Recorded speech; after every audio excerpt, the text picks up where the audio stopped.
ይሄ በለዓም መንፈስ በጠገቡበት የሚናገሩ ማለት ነው። ነውር ነው። እግዚአብሔር አይወደው። አንድ ቀን እግዚአብሔር ይላል ባልኩበት ነገር በእግዚአብሔር ፊት ቆሜ መልስ ሰጥበታል። ሶስተኛ እንደ ቆሬ አመፀኛ ሆነዋል ይላል። ሙሴ በእግዚአብሔር ፊት፣ አሮን በእግዚአብሔር ፊት በብዙ ፕሮሰስ ሄደው ነው ቀሚሱን የለበሱት። ቀሚሱን ሲለብስ አሮን በሰው ፊት ግልጥልጥ ተደርጎ ነውሩ ተገልጦ ነው። ተምራችኋል ከኔ ጋር ኦፕሬሽን እዝራ ስለ መገናኛው ድንኳን ስንማር አሮንን ያደረገው ሙሴ ጠራው፣ በዚህ ፊት አቆመው፣ ነውሩን ሁሉ ገላለጠውና አጠበው በሰው ፊት። ትልቅ ሰው ታላቅ ወንድሙን አሮን ታላቅ ነው የሙሴ፣ ማርያም የሱ ታላቅ ናት፣ ሶስተኛ ልጅ ነው፣ ታናሽ ነው ሙሴ። ታላቆቹን አሰልፎ በሉ ታጠቡ አለ። ልጆቹን ሁሉ አምስቱንም ደረደረና አጠባቸው፣ እርቃናቸውን በመገናኛው ድንኳን ፊት። ወደ ጌታ ስንመጣ ጌታ ይገላልጣል፣ ገበናን ይገላልጠዋል፣ ጓዳን ይገላልጠዋል። ሰው ማየውን ክፍል ሁሉ ጌታ በቃሉ ይገላልጠዋል። ከዛ ያጥባሃል፣ ይቀድሳል። ክብር ለእግዚአብሔር ይሁን። የቀደሳቸውንና ያጠባቸውን ደግሞ በክብር ያለብሳቸዋል፣ ነውራቸውን ይሸፍንላቸዋል። ይህንን አሮን በሰው ፊት አለበሰው፣ በላዩ ላይ ደራረበለት፣ መርገድ ድንጋይ በላዩ ላይ አረገለት፣ ኡሪም ቱሚም በዚህ ደረበለት፣ አሰማመረው። በመጨረሻ በራሱ ላይ ቅድስና ለእግዚአብሔር የሚል ጽሑፍ ያለበትን ቱኒክ በላዩ ላይ አደረገለት። ሲታይ አሮን አቤት ሰው ሁሉ እንደሱ ባደረገኝ ነው የሚለው። የመጣበትን መንገድ ግን ማንም መሄድ አይፈልግም። እርቃን መሆን ማንም አይፈልግም። ማዋረድ ማንም አይፈልግም። አጊጦ ሁዱድ ከረባት ማሰር ግን ሰው ሁሉ ይፈልጋል። አበሻ ሽንኩርት መክተፍ አይወድም፣ ዶሮ ወጥ ይወዳል ይባላል።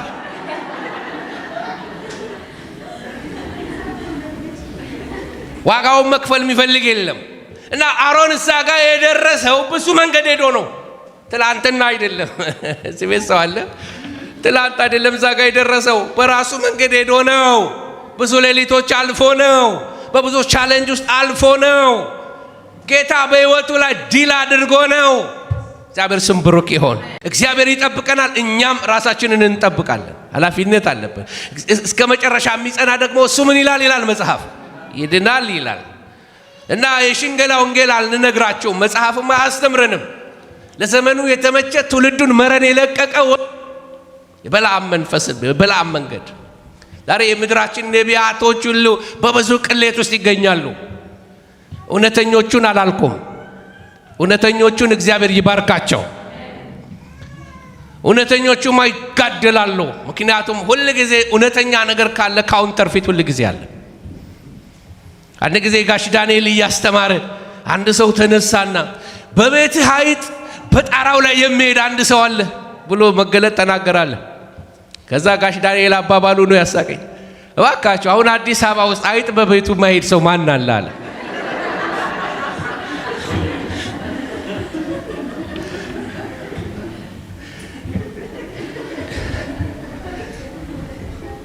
እና የእግዚአብሔርን ጸጋ እንዲጥላላና እንዲቀል የሚያደርጉ።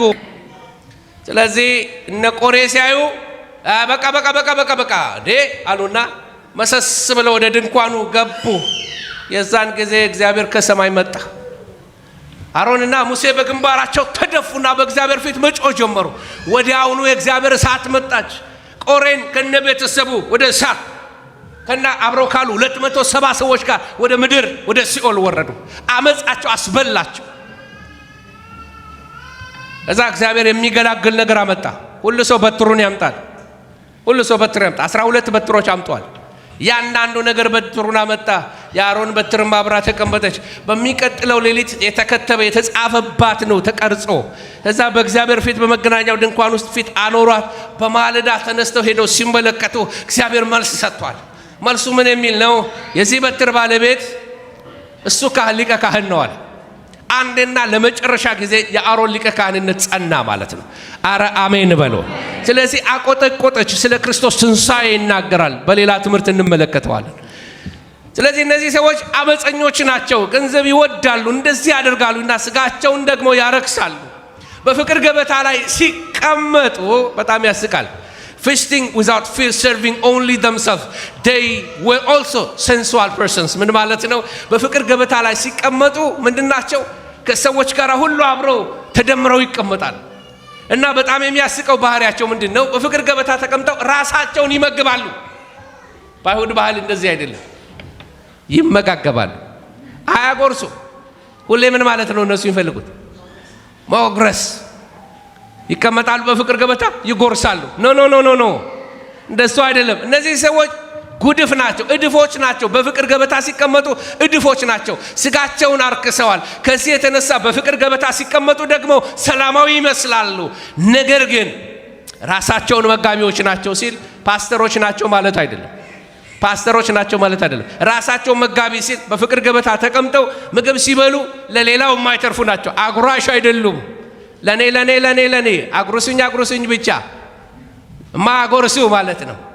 እግዚአብሔር ከንፉግነት መንፈስ ያድናችሁ። አይኖቻቸው ምን ይላል? ፍትወትን አይጠግብም፣ ርኩሰትን ይወዳሉ። ከዚህ የተነሳ የማይጸኑ ነፍሳትን ያታልላሉ፣ ያማልላሉ። ስለ ውድቀታቸው ይናገራል። ትንቢታዊ ነገር ነው የሚናገረው። መልካቸውን ሲናገር እንደዚህ ይመስላሉ ይላል። ነፋስ የሌለባቸው ደመናዎች ናቸው። ነፋስ የሌለባቸው ደመናዎች ናቸው። ነፋስ የሌለው ደመና ዝም ብሎ ባውሎ ነፋስ ተጠርጎ ነው የሚሄደው። አንዴ ይመጣል፣ አገር ያለብሰዋል። አለው ስትሉ የለውም። መልክ ነው ያለው፣ አፒራንስ ነው ያለው፣ ኮንቴንት የለውም፣ አቅም የለውም፣ የውስጥ ጉልበት የለውም፣ መልክ ብቻ ነው ያለው። እነዚህ ከስራቸው የተነቀሉ፣ እነዚህ በመከር ጊዜ የሞቱ ዛፎች በቃ ቅጠላቸው የደረቀ ውስጣቸው የደረቀ ናቸው። እነሱ ስለነሱ የሚናገሩት በፍቅር ገበታ ላይ አለን ነው የሚሉት። እውነቱ ግን ይሄ በእግዚአብሔር መንፈስ ያለ ሰው ሲያሳያቸው ምንድነው? የሞቱ ዛፎች ናቸው። ቅጠላቸው የደረቀ ነው። ህይወት በውስጣቸው የለም። ተበልተው አልቀዋል። እግዚአብሔር ከዚህ ክፉ ነገር ይታደገን ወገኖቼ ሆይ። እነዚህ ሰዎች ልክ እንደ በማዕበል እንደሚነዳ ውሃ እንደዚህ የመጣ ውሃው ልክ የባህሩን ጥግ ሲመታው አረፋ እንደሚወጣ የነውራቸውን አረፋ ይደፍቃሉ። ምን ማለት ነው? በነውራቸው የሚኖሩ ናቸው። ተመላልሰው ከኃጢአት የማይወጡ አሁንም ኃጢአት ይሰራሉ፣ አሁንም ይበድላሉ። የአምና በደላቸው አይደለም ዘንድሮም አሁንም ይቀጥላል ማለት ነው። ቴንክ ዩ ሲስተር። እነዚህን ሰዎች ምን ይላቸዋል? ተንከራታች ከዋክብቶች ናቸው። ዋንደሪንግ ስታርስ፣ ጨለማ የተዘጋጀላቸው ዋንደሪንግ ስታርስ። በቃ በየቦታው ዝም ብሎ ክልፍልፎ ስቴብል የሆነ ስፒሪቹዋል ላይፍ የላቸው። ቅብዝብዞች ናቸው። በክርስቶስ አላረፉም፣ በወንጌል አላረፉም፣ በጽድቅ ሕይወት አላረፉም፣ በቅድስና አላረፉም። ኢየሱስን ይዘምሩታል እንጂ ኢየሱስ ምንም አልጠቀማቸው። ምንም። እንዴት ያሳዝናል! እና እግዚአብሔር ለእነዚህ ሰዎች ሲነግራቸው፣ ለእነዚህ ይሁዳ ለሚጽፍላቸው ሰዎች፣ በዛ ዘመን ለነበሩ ሰዎች ሲጽፍላቸው እግዚአብሔር ይፈርዳል። እግዚአብሔር ዳኛ ነው። እግዚአብሔር ይፈርዳል። ስለዚህ ፍርድ እንደውታል። ሰውየው ሲናገር እንዳለ ነው ሰባኪው። የእግዚአብሔር ታቦት አሚናዳብ ቤት አረፈ። ቀን ግን ታቦቱን ሊነካ ሲል እግዚአብሔር እጅ መታቸው። በምድረ በዳ ላይ በዛ በመንገድ ላይ ቀረ። ሲለመድ አንድ ነገር አይታወቅም። እግዚአብሔርን ከመላመድ እግዚአብሔር ያድነን። ከድፍረት ኃጢአት እግዚአብሔር ያድነን። ስንላመደው አደገኛ ነገር ነው። በእግዚአብሔር ላይ እነዚህ ሰዎች ቃል እስከሚናገሩ ድረስ አንዳንድ የእግዚአብሔር የሰፈራችን ልጅ እስኪመስለን ድረስ በእግዚአብሔር ላይ ቃል ሳንመርጥ እግዚአብሔርን እንደፈለግን ለመናገር እንሞክራለን። እግዚአብሔርን አለማወቃችን ምልክት ነው። እግዚአብሔር ቅዱስ ነው። እግዚአብሔር ትልቅ ነው። እግዚአብሔር በተለይ ጴንጤ እስቲ ስሙኝ፣ ደፋሮች ሆነናል። ጴንጤ ደፋር ሆኗል። እግዚአብሔርን የሚዳፈር ትውልድ ተነስቷል። ስሙን የማይፈራ እግዚአብሔር ያየኛል የማይል ትውልድ ከድፍረቱ የተነሳ በእግዚአብሔር ላይ እንኳን ይቀልዳል። እግዚአብሔርንም ሰው አድርጎታል። እግዚአብሔርንም እኩያው አድርጎታል። ምንም የማያደርግ እግዚአብሔር ከዚህ የተነሳ ነው እንደፈለገ በእግዚአብሔር ስም የፈለገ ነገር የሚደረገው። በእነዚህ ሰዎች ላይ ሊፈርድባቸው ጌታ ይመጣል ከብዙ አላፋት እልፍ አላፋት ነው የሚለው። ስለዚህ ጌታ ፈራጅ እና ለቅዱሳን ሲጠቀልልላቸው የሚነግራቸው ነው። እግዚአብሔር ፈራጅ ነው፣ እነዚህ ሰዎች ይፈረድባቸዋል፣ እግዚአብሔር ዳኛ ነው ይላቸውና ወደ እነሱ ይመጣል። አሁን ምን ይላቸዋል? ኤግዞርቴሽን ያደርጋል። የቅዱሳን ማበረታቻ ምን ማለት ነው? የሚመከሩ አሉ፣ የሚገሰጹ አሉ። እስቲ አሜን በሉኝ። ጉባኤ ሁሉም አይመከርም፣ ጉባኤ ሁሉ ደግሞ አይገሰጽም። በጥሩ መንገድ የሚሄደው ጌታ ይባርክ፣ በርታ፣ ግፋ ብለው ይባላል። በአካሄዱ ያልተስተካከለውን ደግሞ ይመከራል፣ ይገሰጻል፣ ይስተካከላል። በእግዚአብሔር ቃል ማለት ነው። መንፈስ ቅዱስ ነው የሚያደርገው። ሲያበረታታቸው ምን ያደርጋል? ቅዱሳንን ተመልከቱ። 4 ነገር ይነግራቸዋል። አንደኛ እናንተ ወዳጆች ሆይ፣ እናንተ እግዚአብሔር ሰዎች ሆይ፣ እናንተ ጌታ አዳኜ ነው ብላችሁ ጌትነቱን ሳትክዱ፣ እንደነሱ ደፋር ሳትሆኑ፣ እንደነሱ ሳትሆኑ በጽድቅ ለምትኖሩ ዋጋ እየከፈላችሁ የምትኖሩ እናንተ የጌታ ብሩካን የሐዋርያትን ቃል አስቡ። ምን ማለት ነው? ወንጌላት ምን ይላል? እግዚአብሔር ቃል የተነገረላችሁን ወደ ቃሉ ተመለሱ። እስቲ አሜን በሉኝ። የተነገረውን ቃል አስታውሱ። ምን አለ ጌታ? ጌታ ምን ተናገረ? ቃሉ ምን ይላል ብላችሁ እግዚአብሔርን ቃል አስቡ። ከቃሉ ጋር ታረቁ፣ ከቃሉ ጋር ተገናኙ፣ ተጣበቁ ይላቸዋል። ሁለተኛ ከቃሉ ጋር መስማማት ብቻ አይደለም፣ ራሳችሁን ለማነጽ ትጉ ይላቸዋል። እናንተ ቅዱሳን በዘመና የምትኖሩበት ዘመን እንደነዚህ አይነት ሰዎች መካከል ነው የምትኖሩት። በሰዶምና በጎሞራ መካከል ነው የምትኖሩት። በአመፀኞች መካከል ነው የምትኖሩት። እናንተ ግን የሐዋርያትን ቃል አስቦ እናንተ ግን ራሳችሁን ለማነጽ ትጉ። ኮሚት አድርጉ ራሳችሁን ለዚህ ነገር። build yourself in the most holy faith። በእምነታችሁ ራሳችሁን ገንቡ፣ ቢልድ አፕ አድርጉ፣ አሳድጉ። እያደጋችሁ ነው ወይ? ከአምና ዘንድሮ አድጋችኋል ወይ? ጌታን ማወቃችን እያደገ ነው ወይ? እርስ በርስ ባለን ሪሌሽንሺፕ አድገናል ወይ? ጌታን አመሰግናለሁ። አንዳንዶቻችሁ ገና ወደ ቸርች ስትመጡ አውቃችኋለሁ። አሁን ደግሞ ሳያችሁ እግዚአብሔር በሕይወታችሁ ሰርቶ መልካም ፍሬ በሕይወታችሁ ማይባችሁ ሰዎች አላችሁ። ክብር ለእግዚአብሔር ይሁን። አሜን። ጌታ ሰርቶ አበጃጅቶ ማቹር አድርጓችሁ፣ ሪስፖንሲብል አድርጓችሁ፣ ባላደራ አድርጓችሁ እግዚአብሔር በቤቱ ተክሏችሁ ሳይ እግዚአብሔርን አመሰግናለሁ። ያ ባይሆን ግን ምንድነው? ሰነፍ ልጅ ለአባቱ ሐዘን ነው የሚባል አንብባችኋል?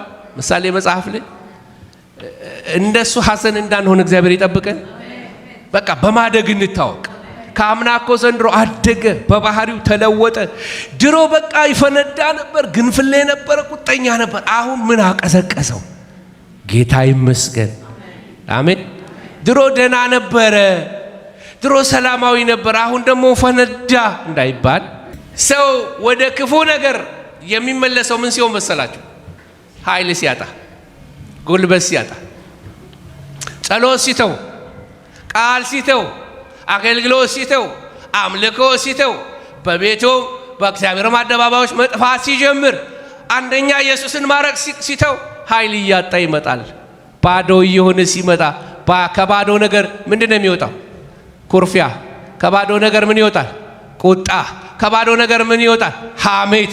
ከባዶ ነገር ምን ይመጣል? አሉባልታ። ከባዶ ነገር ምን ይመጣል? ጥላቻ። እግዚአብሔር ይሄን ሁሉ ይጠራርገው በኢየሱስ ስም። መንፈስ ይሙላባችሁ። እስቲ መንፈስ ይሙላብኝ በሉ። አሜን። መንፈስ ይሙላባችሁ። እግዚአብሔር ቅባቱን ይሙላባችሁ። በመንፈስ ስንሞላ አሁን ያልኳቸው ነገሮች ሁሉ ነፃ እንሆናለን። ራሳችንን ራሳችሁን ለማነጽ ትጉ። እግዚአብሔር በሚሰጣችሁ አጋጣሚ ሁሉ ራሳችሁን አንጹ፣ ገንቦ ቢልድ አድርጉ። መንፈሳችሁን ውስጣችሁን ስትሮንግ አድርጉ። በእግዚአብሔር ቃል ተሞሉ። እግዚአብሔር ጊዜ ሲሰጣችሁ ቴሌቪዥን ላይ አትንደንቀሩ። እስቲ አሜን በሉኝ። በቃ እኔ ዜና ያለው ዜና ካየው በቃኝ። መጽሐፍ ቅዱስ ምን ይላል? ነገርን ሁሉ በልክ አድርግ። እስቲ በምን አድርጋለሁ? በልክ አድርግ። ነገርን ሁሉ በልክ አድርግ። የመጣው ነገር ሁሉ በቃ እንትን አይደለም፣ ሱሰኛ። አዝናለሁ። አሁን በቻይናዎች በዚህ በፋር ኢስት አካባቢ ብትሄዱ ኮሪያንስ እንትን አላቸው፣ ቴራፒ አላቸው የአዲክሽን። የምን አዲክሽን? ኖርዝ አሜሪካ የአልኮሊክስ የምግብ ነው ችግሩ። ወደዛ ስትሄዱ ደግሞ የጌም ሌሊት ተነስተው ጌም እግዚአብሔር ይገስጸው መንፈስ በኢየሱስ ስም ይወጋ። ራሳችሁን አንጹ። ሶስተኛ በመንፈስ ቅዱስ ጸልዩ። እስቲ አሜን በሉ። በመንፈስ ቅዱስ ጸልዩ። ራሳችሁን ለማነጽ እንደገና የሚጠቅመው አንዱ በመንፈስ መጸለይ። በመንፈስ መጸለይ ማለት according to the will of the spirit of God ማለት ነው። የእግዚአብሔር መንፈስ እንደሚፈቅደው መጸለይ pray in the Holy Ghost። ይሄ በሌላ አባባል ሰዎች በልሳን መጸለይ ነው ይሉታል። አንዱ ክፍል ሊሆን ይችላል። እኔ መወስደው ግን በልሳን መጸለይም ብቻ አይደለም፣ እንደ እግዚአብሔር ፈቃድ መጸለይ፣ እንደ ቃሉ መጸለይ፣ መንፈስ ቅዱስ እንደሚማልደው በማይነገር መቃተት እንደሚማልደው እንደሱ መጸለይ ማለት ነው። በመንፈስ ቅዱስ ጸልዩ፣ በልሳኖቻችሁ ጸልዩ። ጸሎት ከህይወታችሁ አታርቁ። አይዟችሁ ነው የሚላቸው ይሁዳ እነዚህን ሰዎች። በመጨረሻ ምን ይላል? ራሳችሁን በእግዚአብሔር ፍቅር ጠብቁ። እስቲ አሜን በሉ። በእግዚአብሔር ፍቅር ጠብቁ። እንዴት አድርጎ ነው ሰው በእግዚአብሔር ፍቅር የሚጠብቀው? ምክንያቱም መታወቂያችን መዝሙራችን አይደለም፣ መታወቂያችን ፍቅር ነው። ቤተ ክርስቲያን ሁሉ ነገር አምሮላት ፍቅር የጠፋለታ ቤተ ክርስቲያን ከእድር አትለይም። ፍቅር በሌለበት ቦታ ላይ ጭንቅ። ከኔ ጋር ናቸው? እግዚአብሔር ፍቅር ያትረፍርፍልን፣ የፍቅር ሀብታሞች ያደርገን። መታወቂያችን ፍቅር። አረ አሜን በለው። ምንም ነገር አይኑራችሁ፣ ፍቅር ይብዛላችሁ።